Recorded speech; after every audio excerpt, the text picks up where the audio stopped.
Tara, bisitahin natin ang simbahan sa San Guillermo, Bacolod. Ang simbahan na ito ay kilala rin bilang kalahating nalibing na simbahan. Isa sa pinakamatandang simbahan sa rehiyon. Itinayo ito noong 1581 sa panahon ng pananakop ng Espanyol.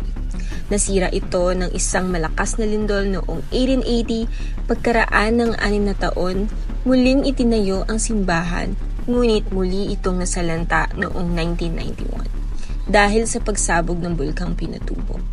Tinabunan ng abo at putik ang malaking bahagi ng Bacolod, ngunit ang simbahan, bagamat nasira, ay nananatili at naging simbolo ng pag-asa at katatagan ng mga taga-Bacolod.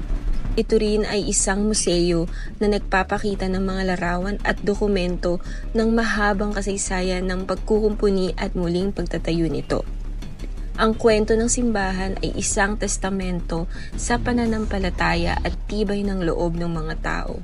Ang paglaban nito sa mga pagsubok ay isang inspirasyon, isang simbolo ng pag-asa at katatagan.